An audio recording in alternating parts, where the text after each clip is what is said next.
জীবনের সহিত যদি প্রদীপের উপমাটা দেয়া যায়, তাহা হইলে বিল্টুর জীবন প্রদীপের তৈল নিঃশেষ প্রায় হইয়াছে। এ কথা কিছুতেই বলা চলিবে না, কারণ বিল্টুর জীবন প্রদীপের তৈল পুরাই আছে, সলিতাও আছে। শিখাও উজ্জ্বলভাবে জ্বলিতেছে, কিন্তু সে শিখা নিভিবে। একটি সবল ফুৎকারে তাহাকে নিভাইয়া দেওয়া হবে। কাল তাহার ফাঁসি। সে দোষী নাকি সে নির্দোষ, সে আলোচনা আমাদের অধিকারের বহির্ভূত। আইনের চোখে সে দোষী প্রমাণিত হইয়াছে এবং সমাজের মঙ্গলার্থে তাহাকে শাস্তি দেওয়া হইতেছে।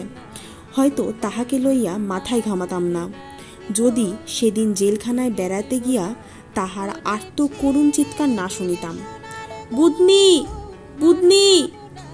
ভীত মিনতিমরা কণ্ঠে সে ক্রমাগত চেঁচাইয়া যাইতেছে।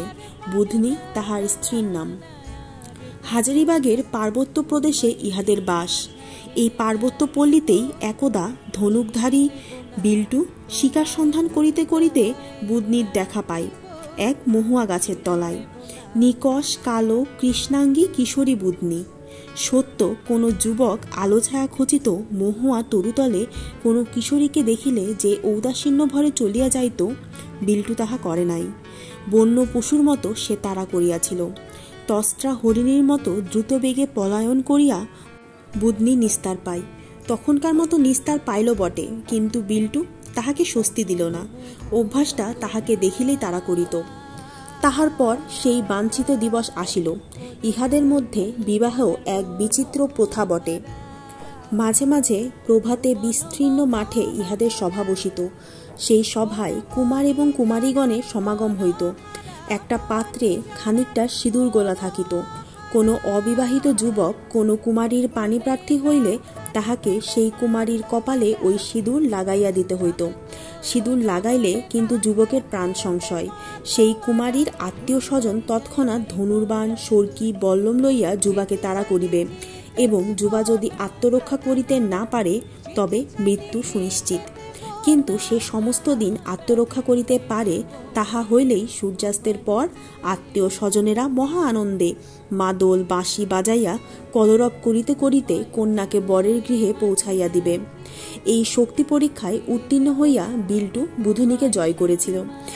এই তো সেদিনের কথা, এখনো 2 বছরও পুরা হয় নাই।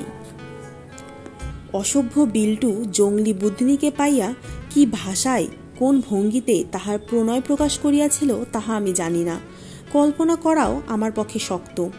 আমি ড্রয়িং রুমে বিহারী সভ্য লোক। বর্বর বন্য দম্পতির আদব কায়দা আমার জানা নাই। তাহারা গুহাবাসিনী সুপ্ত শার্দুলকে ভল্লের আঘাতে হনন করে কিংবা মৃগের সঙ্গে ছুটিয়া পাল্লা দেয়, অথবা উত্তঙ্গ পাহাড়ে অহরহর অবলীলাক্রমে ওঠে নামে। পূর্ণিমা নিশীতে মহুয়ার মদে আনন্দের স্রোত বহাইয়া দেয়। তাহাদের প্রণয়লীলা কল্পনা করার দুঃসাহস আমার নাই।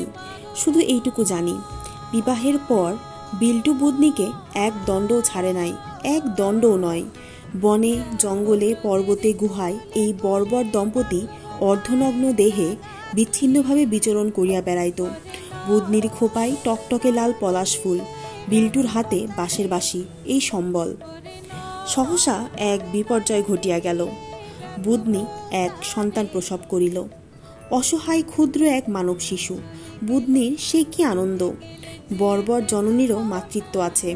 তাহারও অন্তনের সন্তান লিপ্সা স্নেহময়ী জননীর কল্যাণী মূর্তিতে আত্মপ্রকাশ করে।